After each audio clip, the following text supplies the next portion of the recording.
লতা দেখো, আমাদের কলা গাছগুলো বেশ বড় হয়ে গেছে। বড় গাছগুলোর পাশে অনেক চারা গাছও আছে। হ্যাঁ, তাই তো দেখছি। এবার ভালো বৃষ্টি হয়েছে, তাই গাছগুলো খুব ভালো বেড়েছে। ঠিক বলেছ লতা।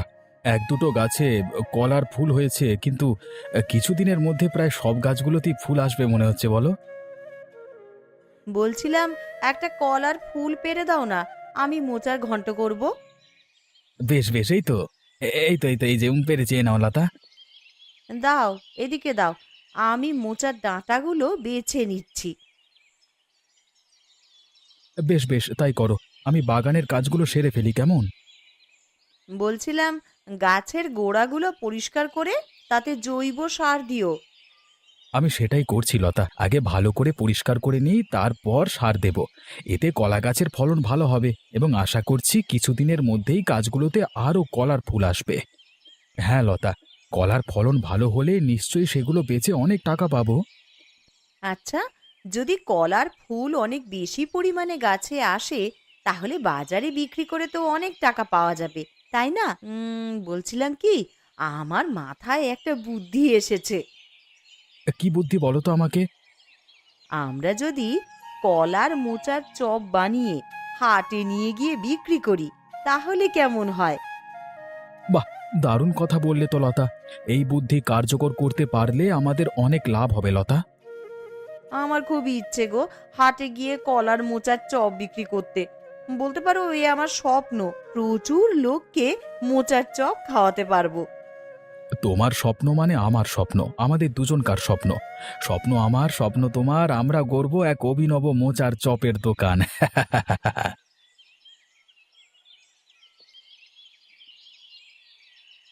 ঘরে একটা দানাও নেই, কি করে খাবার জোটাবো রে তোদের? এই সংসারকে অভাব একেবারে গ্রাস করে ফেলেছে। দিদা, আমি চেষ্টা করছি একটা কাজের জন্য, কিন্তু আমার কপালটাও এত খারাপ যে কোনো একটা কাজের সন্ধান করে উঠতে পারছি না। দিদা, আমার ভীষণ খিদে পেয়েছে। সেই কাল দুপুরে সেদ্ধ ভাত খেয়েছিলাম, তারপর আর কিছুই খাবার জোটেনি গো।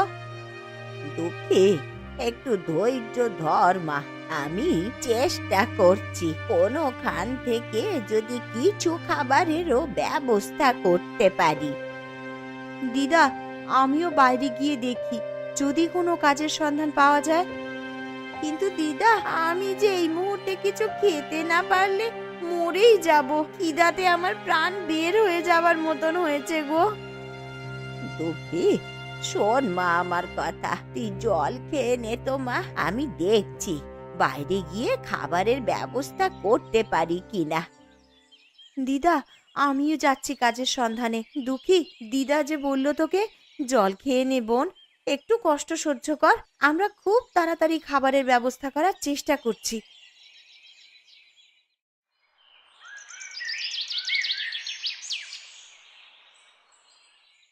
অবিনাশবাবু, আপনি আমাকে ডেকে পাঠিয়েছেন, কোনো বিশেষ দরকার আছে নাকি? আরে এসো এসো খগেন, বিশেষ দরকার আছে বলি তো সংবাদ পাঠিয়েছি তোমাকে, আমার বাড়িতে আসবার জন্য আর কি। কি বিশেষ দরকার অবিনাশবাবু? একটি গোপন ছক তৈরি করব তোমাকে নিয়ে। গোপন ছক শুনে ভীষণ অস্থির লাগছে। আপনি বলুন তাড়াতাড়ি, কিসের ছক? মানে আমার যা তস হয়েছে না। আরে বলছি বলছি শোনো, আমি ভাবছি ওই মাসিমার বাড়ির ভিটে আর গোপালের জমি ওদের থেকে কেড়ে নেব। এই কাজে আমার তোমার সাহায্যে দরকার হবে। ও তাই বলুন, আমি এই কাজে আপনাকে সাহায্য করতে এক পায়ে রাজি আছি। তবে এর বিনিময়ে আমি কি পাবো অবিনাশবাবু? সে নিয়ে তুমি চিন্তা করো না খগেন, তুমি গোপালের জমিটা দখল করো আর আমি বুড়ির ভিটে বাড়ি, বুঝলে? ঠিক আছে অবিনাশবাবু, আমি আপনাকে সম্পূর্ণ সহযোগিতা করতে রাজি আছি। আচ্ছা অবিনাশবাবু, গোপাল আর ওই মাসিমার মানে নিশ্চয়ই মাটির দলিল আছে, মানে জমিটার সেখানে তাদের নাম থাকবে, তাহলে আপনি কি করে দাবি করবেন? খগেন, তুমি বোধ হয় এখনো আমাকে এবং আমার ক্ষমতাকে জেনে উঠতে পারলে না, তাই না? না না, তেমন কিছু না অবিনাশবাবু। আমি খুব সাধারণভাবেই জানতে চাইছিলাম আর কি। খগেন, আমি এই গ্রামের মোড়ল।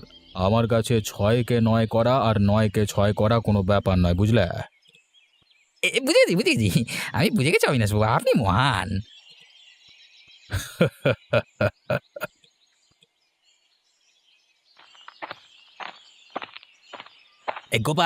এই গোপাল বেরিয়ে এসো তাড়াতাড়ি।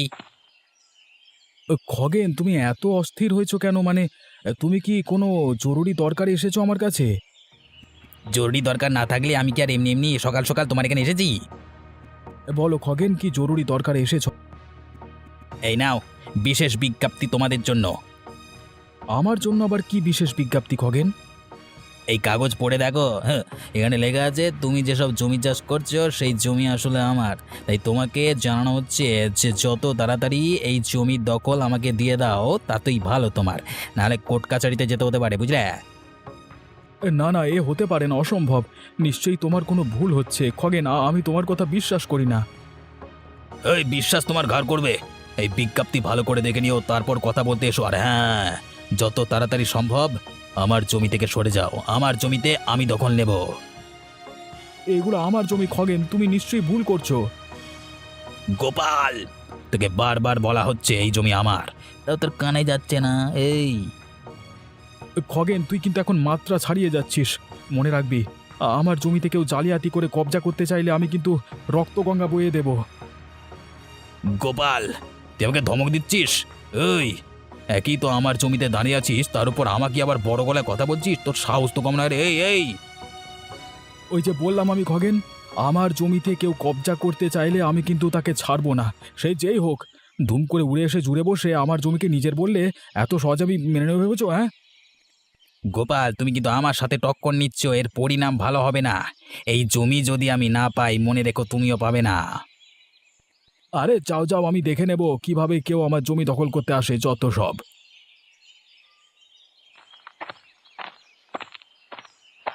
অবিনাশ বাবু, ও অবিনাশ বাবু, আপনার সাথে কিছু জরুরি কথা বলার জন্য এসেছি। ও মাসিমা, আরে আসুন আসুন, বলুন আপনি কি জরুরি দরকারে এসেছেন? অবিনাশ বাবু, আপনি নাকি আমার ভিটে বাড়ির ওপরে দখল নিতে চাইছেন? মাসিমা, আসলে কথাটা হচ্ছে, নথিপত্রে জানতে পারা যায় যে আপনার বাড়ির ভিটেটা আসলে আমার। অসম্ভব, কিছুতেই হতে পারে না অবিনাশ বাবু। আপনার কোথাও ভুল হচ্ছে, নয়তো এর পেছনে কেউ কটু চাল চালছে। মাসিমা, আপনি অযথা কথা বাড়াচ্ছেন, কাগজপত্র তো আর মিথ্যে বলবে না, তাই না? অবিনাশ বাবু, আমি লেখাপড়া জানি না, তাই কাগজে কলমে কি লেখা আছে সেটা তো আর আমি বলতে পারবো না। আমি শুধু এটাই জানি যে আমার স্বামীর পৈতৃক ভিটে। এই বাড়িতেই বিয়ের পর প্রথম এসেছিলাম, আর এই বাড়িতেই এত কাল থেকে আমার সব চুল সাদা হয়েছে। তাহলে আপনি বলুন, হঠাৎ আপনার নামে কি করে ওই জমি হলো? মাসিমা, এসব কথা এই মুহূর্তে অবান্তর। কারণ ওই যে বললাম, যুগ পাল্টেছে, তার সাথে নিয়ম, কারণ আইন, সব কিছুই নথিপত্রে যখন ওই ভিটের মালিকানা আমার নামে আছে, তাহলে আপনি কি করে এটা নিতে পারেন বলুন তো? আমি ওসব জানিও না, বুঝিও না। আমি গরিব মানুষ, দুই নাতনিকে নিয়ে থাকি, অভাবের সংসার। কখনো খেতে পাই, আবার কখনো না খেয়েই থাকি। আছে শুধু ওই একমাত্র মাথা গোঁজার জন্য কুঁড়ে ঘরটা। সেটাও যদি এইভাবে চলে যায়, তাহলে আমরা কোথায় আশ্রয় নেব বলুন তো? আপনি এই গ্রামের মোড়ল, আপনি তাহলে নিজেই ভেবে বিচার করুন যে আমরা কোথায় যাব। মাসিমা দেখুন, আমি তো আপনাকে নিজের স্বার্থের জন্য কিছু বলছি না, নথিপত্র বলছে। কাগজে কলমে যা লেখা আছে সেটা তো আমি পরিবর্তন করতে পারবো না, তাই না? তবে কিছু টাকা পয়সা খরচ করতে পারলে বোধহয় কিছু একটা করা যেতে পারে। অবিনাশ বাবু, দুবেলা দুমুঠো জোগাড় করাই এখন দায়, আর আপনি বলছেন টাকা পয়সার কথা। কোথা থেকে পাবো টাকা পয়সা বলুন তো? তাহলে আমি নিরুপায়, এ বিষয়ে আমি আর আপনাকে কোনো সাহায্য করতে পারবো না মাসিমা। আপনি আবার বাড়ি ফিরে যান। আয় রে আমার কপাল, কোথায় আছে না, অভাগা যেদিকে যায় সাগর শুকায়ে যায়। আমার অবস্থাও সেই রকমই। দুঃখী বোন রে, একেই তো অভাব, তার উপরে আবার অবিনাশ বাবুর নজর দিদার এই ভিটে বাড়ির ওপরে পড়েছে। হ্যাঁ রে দিদি, আমিও তোর মতন একই কথা ভাবছি রে। এই পরিস্থিতির মধ্যে আমাদের দিদাকে সাহায্য করতেই হবে। দিদাকে আমাদেরই সামলাতে হবে রে। দুঃখী, বলছিলাম যে আমাদের দুজনে মিলে কিছু একটা করতে হবে, বুঝলি? মানে আমরা দুইজন মিলে যদি কাজ করে টাকা রোজগার করতে পারি তাহলেই একমাত্র সমস্যার সমাধান হবে। দিদি, তুমি ঠিক বলেছ। আমরা দুজনে মিলে কাজ করে অনেক টাকা রোজগার করে দিদার ভিটে বাড়ি উদ্ধার করব। বাহ দুঃখী, তুই খুব ভালো নিদান দিয়েছিস রে বোন। আমরা যেভাবেই হোক কাজ করে অনেক টাকা রোজগার করব আর দিদার ভিটের ঘরকে এই অবিনাশবাবুর হাত থেকে বাঁচাবো। দিদি, এইবার কিন্তু আমাদের কাজের সন্ধান করতে হবে, বুঝলে? বেশ বোন, চল আমরা বেরিয়ে পড়ি কাজের সন্ধানে। হ্যাঁ দিদি, চলো চলো।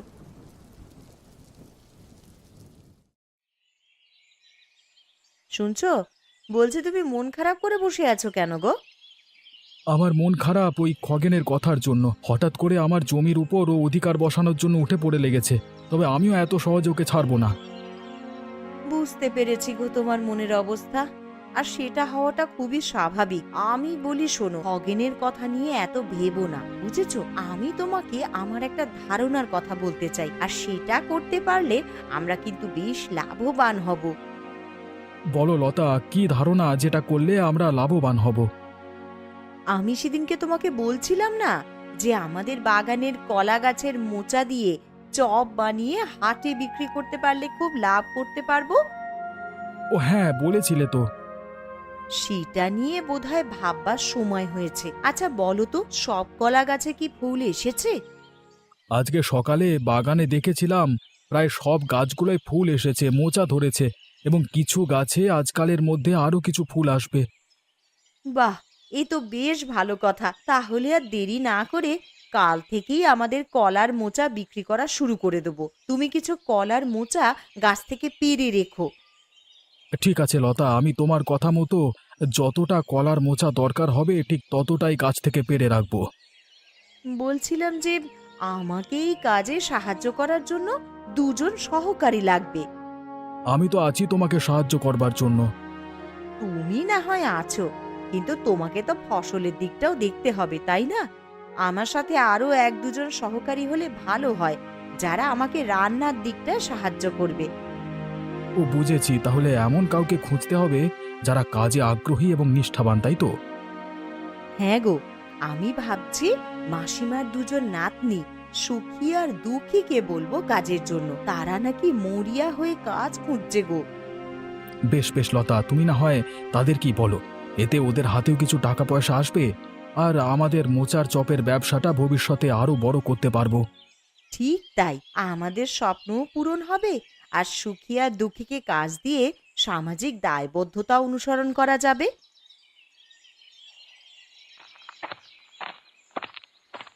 এই সুখী দুঃখী, কোথায় তোরা? বাড়িতে আছিস? কাকিমণি তুমি? বলো, কি কারণে হঠাৎ এই সময় আমাদের বাড়িতে এসেছো গো? আরে তোদের সাথে আমার জরুরি একটা কথা আছে, সেটা বলতেই তো এসেছি। হাতে সময় কম, তাই আর দেরি না করে চলেই এলাম। কাকিমণি, কি জরুরি কথা বলো না আমাদের। আরে বলছি বলছি, শোন তোরা ভালো করে। কাল আমি হাটে কলার মোচার চপের দোকান দেব। আমাদের বাগানের কলা গাছগুলোতে অনেক মোচা ধরেছে। তোদের কাকার সাথে আলোচনা করে সিদ্ধান্ত নিয়েছি কাল থেকেই দোকান খুলবো। বাহ, এ তো খুব ভালো কথা কাকিমণি, শুনে আমি খুশি হলাম। আমিও কাকিমণি। আচ্ছা, তাহলে আমরা তোমাকে কি সাহায্য করতে পারি বলো কাকিমণি? সুখী দুঃখী, আসলে কলার মোচার চপ বানাতে অনেক খাটনি আছে। আমার একার পক্ষে সেটা সম্ভব হবে না। তোমার কাকা কৃষক মানুষ, ক্ষেত ফসল এইসব নিয়েই ব্যস্ত থাকে। তা আমার দুজন সহকারীর প্রয়োজন, তাই এই কাজে সাহায্য করার জন্যে তোমাদেরকে বলতে এসেছি। সত্যি আমরা ভীষণ খুশি হলাম যে তুমি আমাদেরকে এই কাজের জন্য যোগ্য ভেবেছ। কাকিমণি, আমরা নিশ্চয়ই তোমাকে সাহায্য করব। হ্যাঁ কাকিমণি, আমিও খুব আনন্দিত হলাম। আমরা এই কাজ মন দিয়ে করব। আমি জানি সুখী দুঃখী তোমরা এই কাজ ভালো করে করবে, আর এই কাজের জন্য তোমাদের টাকাও দেয়া হবে। তাই তো ছুটি এলাম তোমাদেরকে বলতে। তাহলে কাল সকালে সময় মতন চলে এসো হাটে। আজ আমি আসি। ঠিক আছে কাকিমণি।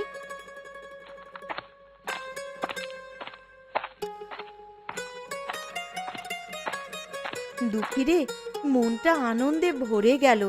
যাক, লতা কাকি আমাদেরকে কাজ দিল। এবার দিদাকে আমরা সাহায্য করতে পারবো। হ্যাঁ দিদি, ভিটে বাড়িটার একটা ব্যবস্থা করতে পারবো।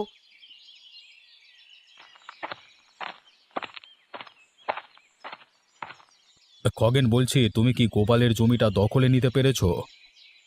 না না অবিনাশবাবু, এখনো দখল নিতে পারিনি, তবে খুব শীঘ্রই নেব।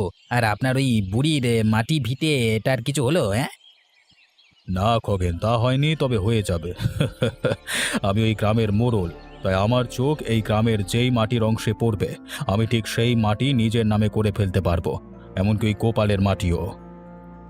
অবিনাশবাবু, তাহলে কি আপনার নজর গোপালের জমিটার উপরেও আছে? আমি চাইলে সব পারি। একটা কথা আছে, বাপেরও বাপ থাকে কিন্তু। ওই বুড়ির নাতনি দুজন খুব ভালো মেয়ে, বুদ্ধিমতী। ওদের কানে আপনার কুটচিন্তার কথা গেলে কিন্তু আপনার আশার গুড়ে বালি পড়বে। খগেন, ও তার মানে তলে তলে ফোন দিয়ে আঁটছে আমার বিরুদ্ধে চালবাজি করবার, তাই না? অবিনাশবাবু, আপনিও তো নিজের স্বার্থের জন্য আমাকে লাথি মারতে এক পাও পেছোবেন না, তাই না? তাহলে আমি কেন বিকল্প রাখবো না, ভেবে দেখুন তো। তুমি আমার সাথে, এই অবিনাশ যে নাকি গ্রামের মোড়ল, তার সাথে তুমি টক্কর নিতে চাইছো? অবিনাশবাবু, আপনি যদি চলেন ডালে ডালে, তাহলে আমি চলি পাতায় পাতায়।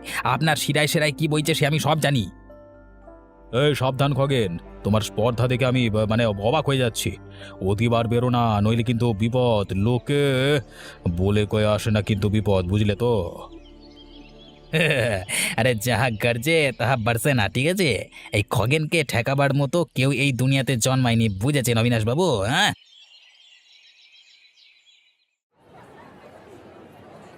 এই গোপাল, তোমাকে সেদিন জমিটা ছেড়ে দিতে বলেছিলাম, কিন্তু এখনো তুমি জমিটা দখল করে বসে আছো। খগেন, আমি সেদিনও তোমাকে বলেছি, আজও বলছি, জমিটা আমি কাউকে দেব না। গোপাল, বাড়িতে তোমার স্ত্রী আছে, তার কথা অন্তত তোমার ভাবা উচিত। তোমার অনুপস্থিতিতে তার যদি কোনো বিপদ হয়। খগেন, আর একটি কথা বললে তোমার জিভ আমি টেনে ছিঁড়ে ফেলবো। তোমার এত সাহস, তুমি আমার স্ত্রীর ক্ষতি করবার ভয় দেখাচ্ছ? তুমি কি ভেবেছ আমি গ্রামের সহজ সরল মানুষ, আমাকে তুমি অনায়াসই তোমার জালে ফাঁসিয়ে দেবে? বাবা বাবা, তোমার সাহসের প্রশংসা করতেই হয় গোপাল। তুমি আমার মাটিতে দাঁড়িয়ে আমাকে বড় বড় কথা শোনাচ্ছ। আমি অনেক সহ্য করেছি, আর না। কালকে সকালের মধ্যে ওই জমি না ছেড়ে দিলে তোমার একদিন কি আমার একদিন। খগেন, তুমি যা করবার করতে পারো, তবে আমার জমির একটি কোণও তুমি পাবে না। আমার শরীরের শেষ রক্তবিন্দু অবধি আমি ওই জমিটাকে বাঁচিয়ে রাখতে চাই, তুমি শুনে রাখো।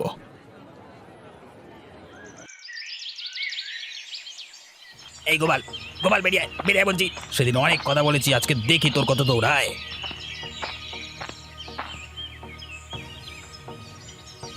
আমার দৌড় দেখতে এসেছিস? হ্যাঁ, ভালো কথা, তবে নিজের মান সম্মানের অস্তিত্ব ঠিক থাকবে তো? তুই নিজের চরকায় তেল দে, এই নিজেকে বাঁচানোর চেষ্টা কর। আমার কথা ভাবতে হবে না, আগে নিজে বাঁচবার কথা ভাব। আমার বাড়ির সামনে এসে আমাকেই ধমকি দিচ্ছিস? তোর মুখোশ সকলের সামনে যদি না খুলে দিয়েছি তো আমার নাম গোপাল না। দাঁড়া দাঁড়া, তোকে দেখাচ্ছি মজা। ওই শালা, তুই আমাকে মারলি, তবে দেখ। দেখাচ্ছি দেখাচ্ছি, হয় না, হয়।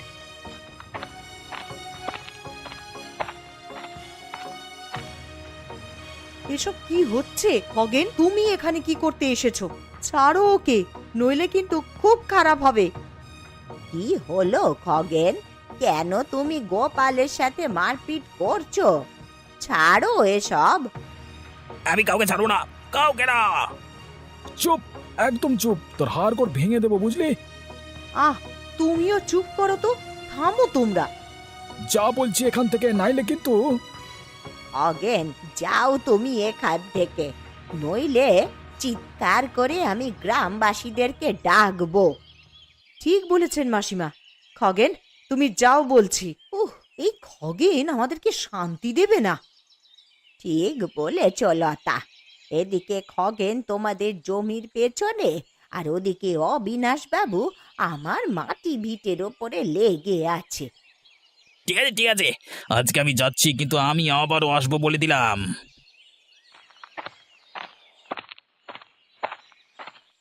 না আর না, এবারে কিছু একটা করতেই হবে।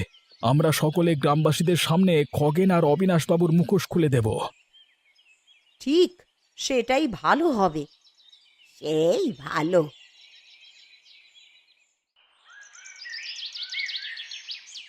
সকল গ্রামবাসীদের অনুরোধ করে এই গ্রামের মোড়ে একত্রিত করলাম একটি বিশেষ কারণে। আমার স্ত্রী, আমি, এই মাসিমা এবং তার দুই নাতনি, আমরা সকলে জলজ্যান্ত প্রমাণ, কারণ আমরা গ্রামের মোড়ল এবং খগেনের প্রতারণার শিকার হয়েছি। গোপাল, খগেন এবং অবিনাশবাবু তোমাদের সাথে কি প্রতারণা করেছে? হ্যাঁ, খগেনের প্রতারণার কথা আমি বলছি। সে আমার জমি জালিয়াতি করে নিজের নামে করবার চেষ্টা করছে এবং আমাকে বারবার আমার জমিকে ওর জমি প্রমাণিত করে দেখানোর চেষ্টা করছে। খগেন এত বড় দুর্নীতি করবার স্পর্ধা করছে, আর অবিনাশবাবু কি করেছে? হ্যাঁ, এই অবিনাশবাবু দলিলগুলো 2 নম্বরই করে খগেনের সাথে যুক্তি করে এসব কাজ করেছে। আমাদের মতো গ্রামের অন্য সাধারণ মানুষের জমি এবং ভিটে ওনারা জালিয়াতি করে দখল করবার পরিকল্পনা করেছে। এই অবিনাশ বাবু আমার ভিটে মাটি নিজের নামে করার জন্য আমার সঙ্গে উঠে পড়ে লেগেছে দিন রাত। আমাকে মানসিকভাবে হেনস্থা করছে আমার এই ভিটেটুকু কেড়ে নেবার জন্য। এবার আপনারাই বলুন, আমরা কৃষি কাজ করে খাই, আর এই মাসিমা ওনার ওই 2 নাতনিকে নিয়ে কোনো মতে কষ্ট করে দিন কাটায়। আমাদের মাথার ছাদ আর পায়ের তলা থেকে জমি যদি এইভাবে ছিনিয়ে নেয় এরা, তাহলে আগামী দিনে আপনাদের সাথেও কিন্তু একই ঘটনা ঘটতে পারে। এই ধরনের জালিয়াতি অন্যায় আমাদের গ্রামে কিছুতেই হতে দেব না। অবিনাশবাবু গ্রামের মোড়ল হয়ে এসব কাজে লিপ্ত হয়েছে। কোথায় উনি? আমরা ওনার কাছে জবাব চাই।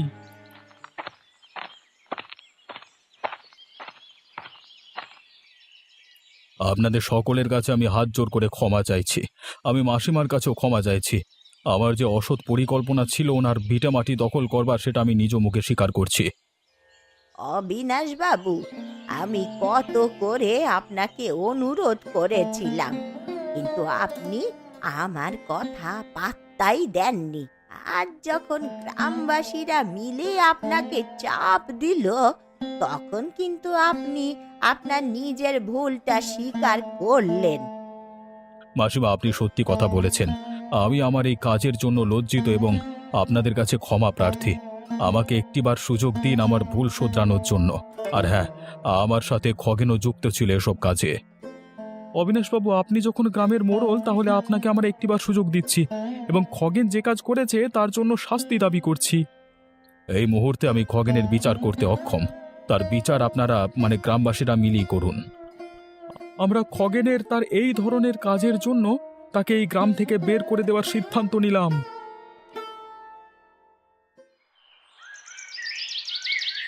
যাক, অনেক বড় ঝড়ঝাপটা পেরিয়ে শেষমেশ আজকে আমরা মোচার চপের দোকান খুললাম। একদম সঠিক কথা বলেছ। আজ আমাদের স্বপ্ন পূরণ হওয়ার দিন।